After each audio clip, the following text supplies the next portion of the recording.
Hadi Charlie. Charlie. Bir daha başka olmazsa. Kalkıyor.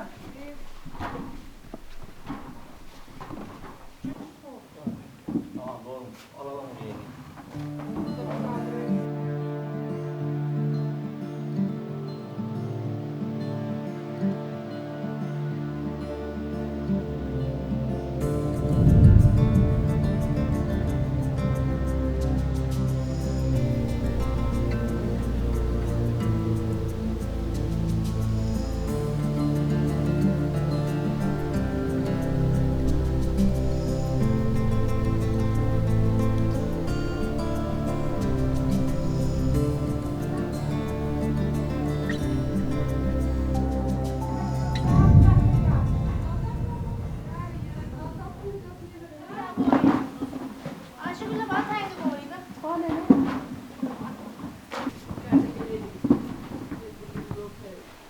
Adım Safiye Yalın.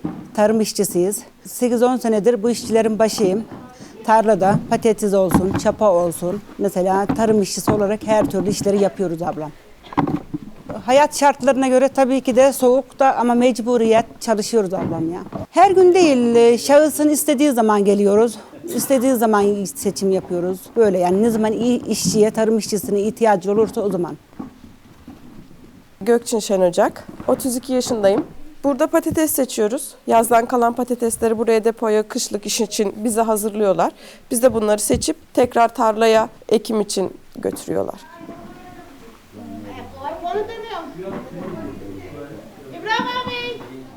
İbrahim Aktaş, 56 yaşındayım. Çiftçilikle uğraşıyoruz. Patatesin kesmesi farklı bir şey. Patatesin daha hızlı büyümesi, fiyatı yüksek olan tohum gideri düşürmek için kesiliyor. Yani birkaç faktör var kesilmek için. Kesmeden ekersen gözenekleri fazla. Filiz veren gözleri fazla olduğu için döküm fazla oluyor. Altına verdiği meyvesini büyütme riski oluyor. Çok bakım ister veya gübre sulama ister, gübre aşırı ister. Bazen patatesimiz güzel oldu mu 10 ton, 11 ton işlediğimiz de oluyor. Ama patates çürüklü, çöplü geldiğinde de 5 ton, 6 tonla kaldığımız da oluyor. Mecburiyet değil, alışkanlık değil.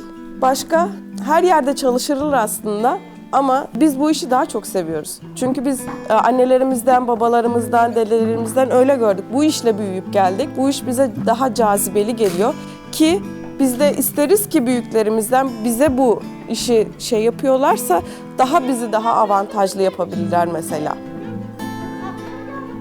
Millet de mecburiyetlikten geliyor. Kimi çocuk okutuyor, kimi ev ihtiyacı, her şey yani. Bizim bu hayat şartlarımızı bilmiyorlar ablam. Geriden konuşması kolay geliyor. Çünkü mesela burada çuval kaldırması olsun, ileri geri olsun, maddi durum olarak her şeyi yapmak zorunda kalıyoruz. Bizi tanımayanlara kolay geliyor.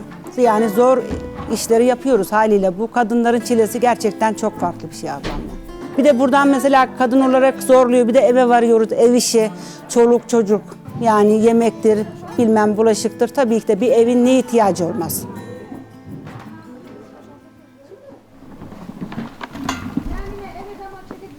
Öyle seni işi yapıyor.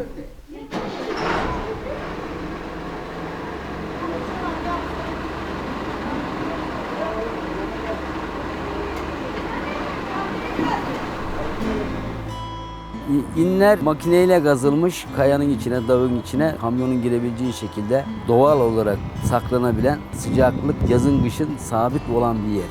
Derece önemli. Patatesin uyanmaması için belli bir sıcaklık var. 6 ile 8 derece arasında oynar. 6 aya kadar saklanabiliyor. Burayı sevdiğimiz için geliyoruz.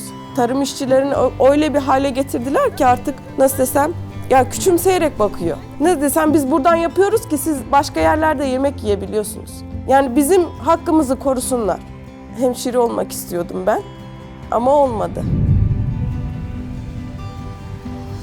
Tabii ki de hayalimde temiz bir sigortalı işim olsa, mesela temiz bir gelirim olsa tabii ki de olur. En azından güvencem olur sonunda. Ama şimdi bizim bu çalıştığımızın güvencemiz de yok.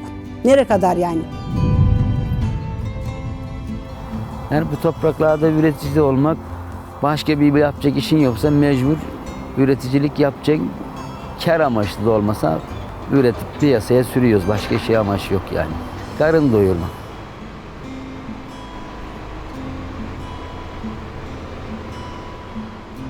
Bu işi bırakacaksın dediğim hiçbir zaman olmadı. Zarar ettiğimiz çok yıllar oldu. Gittik kredi çektik. İkinci sene yine olmadı. Tekrar bir daha şey yaptık. Ondan sonra iyi bir senemiz oldu. Borçları kapattık. Yine aynı sıfıra sıfır devam ediyoruz. Karın doyurma gibi bir şey oluyor.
Patatesin ekimi makineyle yapılıyor. Elle ekim makinesi var. Bir de otomatik olarak ekim makineleri var.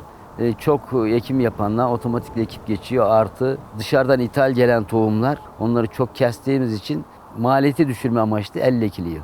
Ya el derken elle ekim makinesiyle. Elle dediğim kadın işçi oturuyor. Tek tek eliyle tabaklara bırakarak öyle ekim yapılıyor. Maliyet açısından öyle yapılıyor. Yoksa otomatik makineyle seri bir şekilde ekilir. O da tohum euro bazında geldiği için döviz bazında maliyeti yüksek oluyor.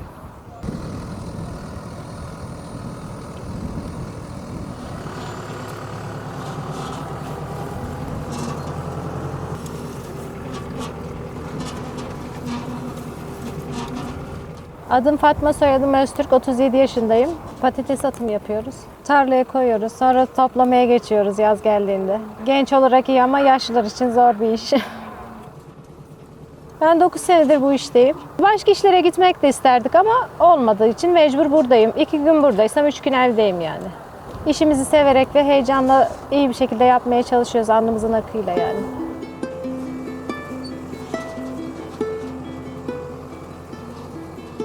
Sadece bizi küçümsemesinler, bizden utanmasınlar. Biz bir pazara çıkıyoruz şalvarla, gidiyoruz bize böyle ters ters bakıyor. Bakmalarına gerek yok. Bizim sayemizde siz ekmek yiyorsunuz.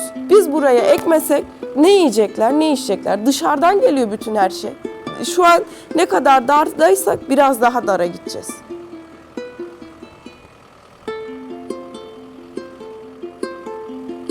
Kolay yetişmiyor yani. Tabii ki de herkesin nasıl bazı şeyler demeyi varsa bizim de bunlar demeğimiz var. Tezgahlara kolay gelmiyor yani. Emeklerle geliyor. Biraz daha tarım işçilerine önem verilseydi belki daha millet severek ve can atarak gelirdi yani. Yoruyor ama yani ekmek davası yapacak bir şey yok.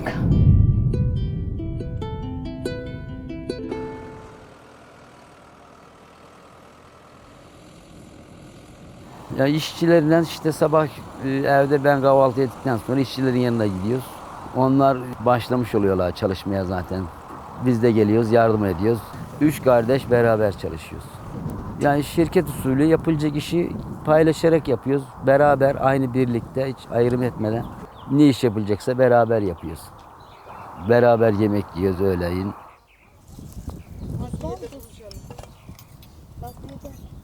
O sofayı bunun anası.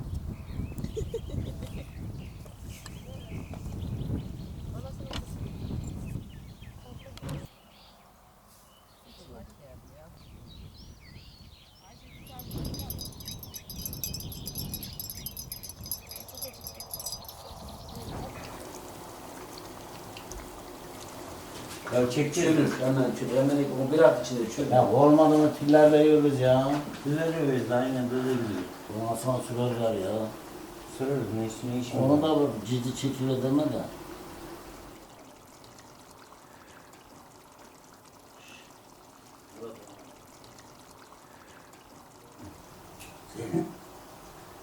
Zeytin. Yok.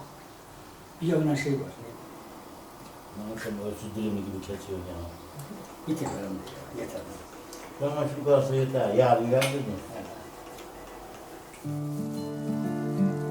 Yeter mi? Bayağı ha? Hangisi?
Ot toprağın has evladı. Onu bırakmaz yani. Ot kesin çıkar. Arazi sulandıkça otu kesin çıkarır.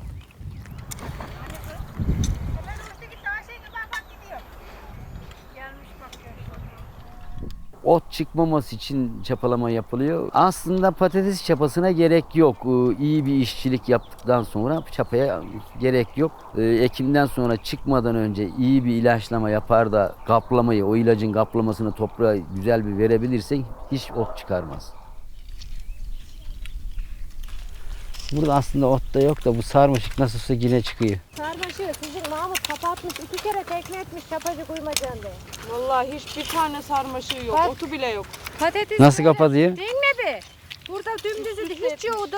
Bunlardan da sıvanıyordu böyle. Aklın durur. 2 kat diyor, bir verdim diyor. İlacı. Tekneyi. Tekneyi. Ondan sonra ilacı da basmış. Bir tane böyle dal bulamazsın şimdi, yok. Patates de şu kadar bak. Kalkmış. İnanmıyor musun? Doğrudur. Yeni geldik işte anaçlara ektikte. Doğrudur. Mahmut ne oldu burada dedim. Ottan köpürüyor dedim de ben böyle ettim dedi. Çapacık uyumacan diyerek dedi. Hadi atın çapalara gidelim.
Patates su ve gübre isteyen bir bitki.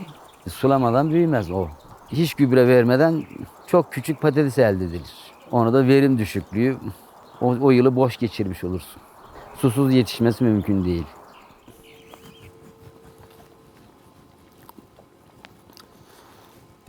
Ekmek var mı burada lan? Bitti mi?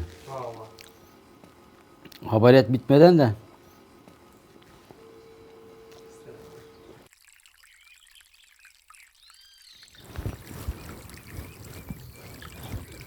Ah, buz gibi la. İsmim Bilal Aktaş.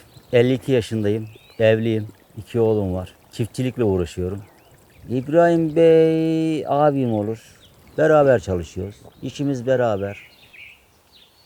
Patates bir bebek gibi. Bir bebeğe nasıl bakıyorsun, nasıl ona yemek mamamı yediriyorsun, nasıl onun içini yapıyorsun. Patates de çok nazlı bir sebze diyelim. Yani bakarsan olur patates, bakmadığın zaman olmaz. Ben şimdi patatesi sulatmak için eleman tuttum. Sucu deriz biz. Aylık olarak konuşuruz. belli bir fiyat anlaşırsak elemana sulattırırım. Yatılı kalır evde. Tarla evimiz vardır. Ben sabah gelirim, 7'de gelirim, 8'de gelirim. Yani elemanın başında dururum. Ben Bünyamin Çapala, Şuhut'ta oturuyorum. Bu dönem daha mezun oldum. Çalışmaya geldik buraya. 18 yaşındayım, 4 kardeşiz. Ben doğuştan beri çiftçiyim zaten. Kendi paramı kendim, Allah nasip ederse bir motor hayalim var. Ben burada patates suluyorum. Vakti geldikçe hatları değiştiriyoruz. Bak şimdi bu... Güneşten çatlıyor bazen. Ha, bak bu burayı sulamamış. Bu geride kalmış. Geride kalmış. Buraya hemen ne yapacağım? Bu buraya atmaz rüzgardan. Hemen şuraya bir tane delik açacağım. Bunun makinesi var. Makineyle basıyorum boruya, boruyu deliyor. Oraya bir tane mantar takıyorum. Ondan sonra getiriyorum tabancayı, zibiyorum, takıyorum. Çünkü bu burayı sulamaz. Bunu hemen bunun makinesi var. İbrahim amcana söyle. Buna bir delik aç ya da ona oraya bir delik aç, oraya bir tabanca dik. Bak buralar hep kuru, bunlar bak. Bunlar sulama yapmamış abi. Buralar yanıyor, buralar su istiyor. Buralar ne zaman sulanıyor? 2 gün önce. Buraya 2 gün önce mi sulandı? Ha, Bak şunlar buruşmuş. bir saat daha dönelim. Abi bak o tabanca oraya yetmiyor. Bak buram niye mor duruyor çünkü. Koyu duruyor. Koyu duran yer sulanmamıştır. Sulama geciktirirsen altını büyütemezsin. Durur, tekrar büyür, şekil bozar. Yarım aç.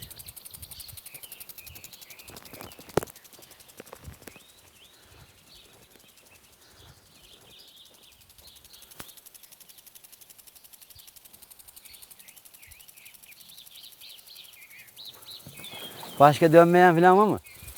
Dönüyor da izin. İyi, tamam. Tamam, denk. Şimdi kapat ağzını, kölgeye koy altına. İçeri. Denk mi? Kapat kapı, kapat. Nasıl kokuyor lan lantorin? Geri durun, yüzünüz yanar. Patateste Ağustos, Eylül'e kadar sulama işlemi oluyor. Bu sulama işlemi bitene kadar suni gübre, zirai ilaçlar kesin veriliyor. Sıvı gübreyi yaprağı beslesin, kökü beslesin diye veriyoruz. Yani hastalığa karşı direnç sağlasın diye veriliyor. Sonra patates böceği vardır. Patates böceği yemesin diye ona böcek ilacı veririz. Yoksa olmuyor yani patates.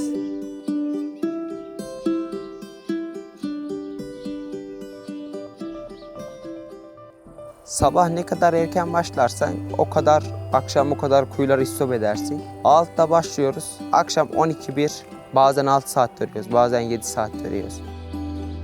Sabah gün doğmadan suyu basmamız lazım. Çünkü erken sabah tazik iyi olur. Sabah serinliğinde de sulanılan patates güzel olur. Öğlenin sıcağında o su buharlaşıyor. Sabah serinliğine akşam sulanan patates güzel alır yani suyunu. Ya ben patates suladım, adam diyor mesela ben hattı çalıştırayım, böyle bir oturayım orada. Ya adam huzur veriyor ya. Sulandığını izlemek adam huzur veriyor.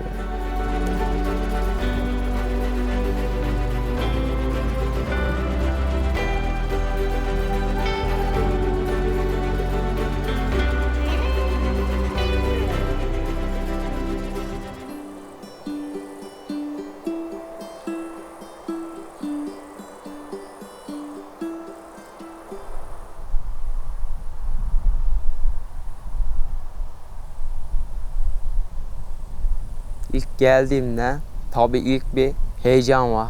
Para kazanacaksın. Aklıma zaten para kazanacaksın geliyor. 2. gün geçti iyi. Sabah çalıştık.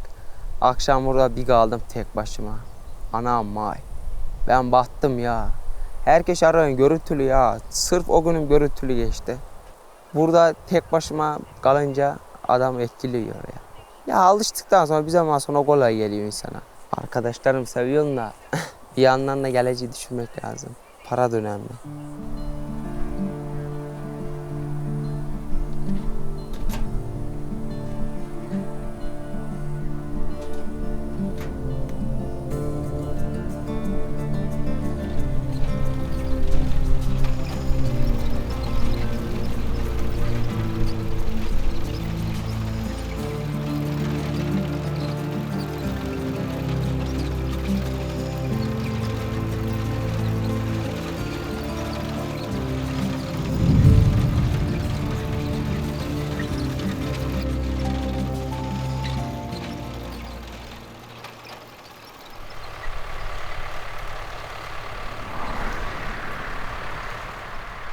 Şimdi söküm ayı Ağustos, Eylül ayına kadar gece sökülmek zorunda. Sabah 5-5.30'da işçi tarlada işbaşı yapar.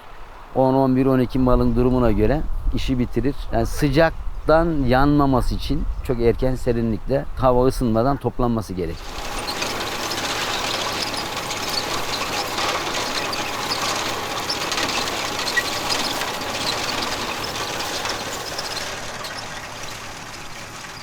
Yetiştirme maliyetleri çok yüksek. Yani kıymeti bilinmesi lazım. Patates deyip geçilmemesi lazım. Ne emeklerle yetiştirildiğini düşünülmesi lazım. Bilmiyorum, çoğu çiftçi batağın eşiğinde. Gübre fiyatları çok yüksek. Yani bu patates gübreyi seven bir bitki, gübresiz yetişmeyen bir bitki. Gübreyi vermediğin zaman ürün alamayacağın bir bitki. Maliyet gittikçe artıyor. Patates fiyatları çok düşük. Para kazanması için çiftçinin girdilerini düşürmek lazım. Eğer patates sökerken traktörün üstündesin, arkana baktığın zaman tarlanın üstü şöyle altın sarısı gibi sararıyor, patatesten toprak gözükmüyorsa kendimi çok neşeli hissediyorum.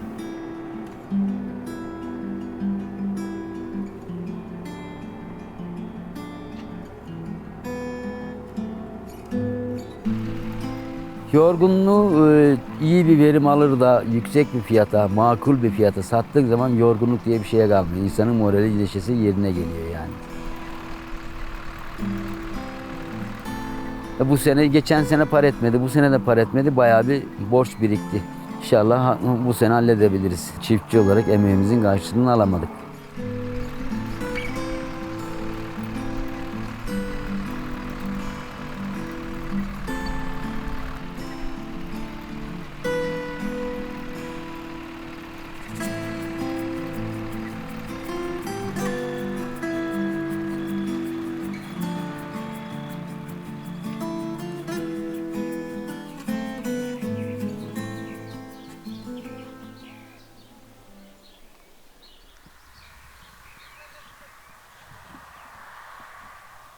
İşçilerin rolü şimdi piyasaya tezgah malı olarak satılan patatesi işçi toplamak zorunda.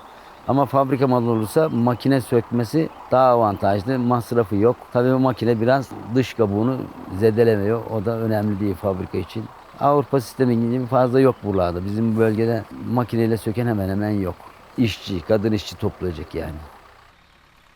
Hasat zamanı gelmeden önce borular toplanıyor, döşediğimiz. Tarlaya serdiğimiz borular toplanıyor. Ondan sonra varsa ot biçiliyor. Ot biçme makinesiyle. Ondan sonra söküm makinesiyle giriliyor.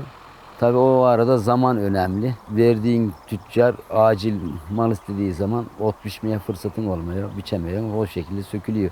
Tabii ot biçmenin amacı otun altından patates kalmaması amaçlı. İşçi görmeden geçebilir.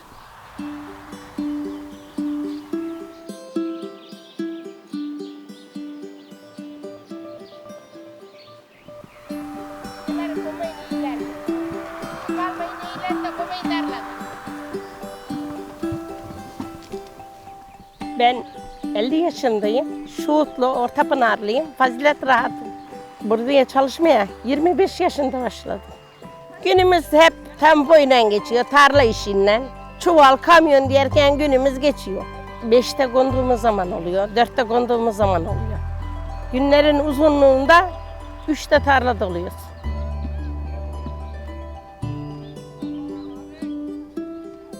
En zor yanı patates çıkmadığı zaman kamyon saramırız. En zor yanı o. Yoksa zevkli bir şey.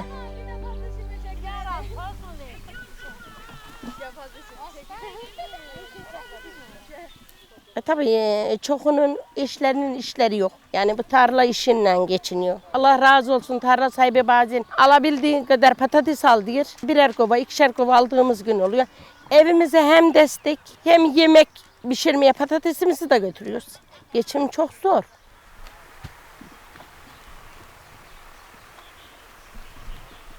Hani tarım işçisi her şeyden üstün tutulması ki tarım işçisi de yani havasından yapsın.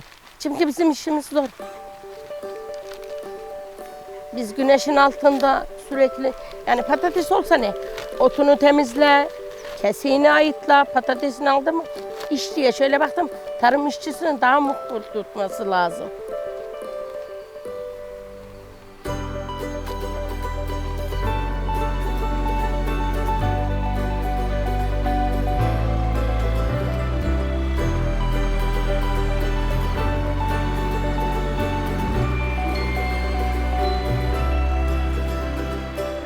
Afyon Şuhut nüfusuna kayıtlı, 1976 doğumlu. İsmim Ekrem Koç. Hem çiftçiyim hem de aynı zamanda bu işin ticaretini yapıyorum. Al-satını yapıyorum. 4 çocuk babasıyım. Çiftçi açısından çok kötü bir yıl. Bitkiler var, tonajlar var ama ürün para yapmayınca yaptığı masrafın 1/3'ünü anca toplayabilecek konumunda insanlar. Çiftçinin maliyeti, şu gördüğünüz alanın maliyeti 50.000 metrekare olduğunu söylüyor İbrahim Aktaş diye bir çiftçimiz Sanlıklı'dan. Yaklaşık 1,5 milyondur. Ama bize satmış olduğu ürünün kendine sağlayacağı para 400-450 bin lirayı geçmez.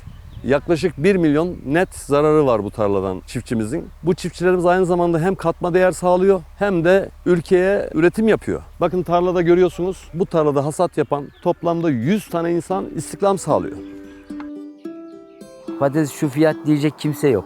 Serbest piyasa gibi bir şey. Arz talep meselesi. Vatandaşın tüketimi ne kadar çok olursa o kadar talep olduğu bütçede fiyat iyi oluyor. Patates tohumunu ekiyorsun parayla. Patates gübresini baştan veriyorsun parayla peş. Paranı peş toprağa gömüyorsun. 4 ay sonra, 5 ay sonra eğer verim alamaz da o zaman moralim sıfır oluyor. Canım hiçbir şey istemiyor. Patates benim hayatım. 32 yıllık evliyim. Bazen yengeniz der ki ya sen benimle mi evlendin, patatesle mi evlendin? Ekici içinde, ticaretini yapan içinde buna bulaşan kurtulamaz. Böyle bir meslek. Mecbur ekecek, ne yapsın? Boynu borçta. Ekmese ne yapacak? Acaba bir umut. Seneye daha mı olur ki diye ekiyor. Geçen sene sözde ekilecekti. Geçenden fazla ekildi bu sene. Aynen onun zararını ödemek için yani seneden seneye katlanmasın diye mecbur aynı işi yapıyoruz. Şimdi ben düşünüyorum, mazot 52 lira, pate 2 lira. Çiftçi bu işin içinden nasıl çıksın?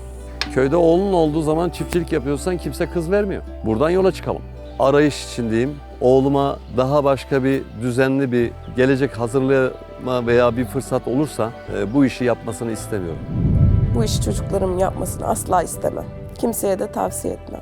Çocuklarımın yapmasını istemem. Çocuklarımın benim yaşadığımı yaşamasını istemem. Hani bizler görmedik ama çocuklarımızın iyi bir yerde olmasını isteriz. Valla çocuklarıma hiç tavsiye etmem. Okuyamamışız, okuyamadığımız için de bu mesleği yapacağız yani. Para kazandığını hissetmeleri lazım gençlerin. Her sene böyle düşük fiyatta mal satılırsa onlar da başka işlere yöneliyorlar.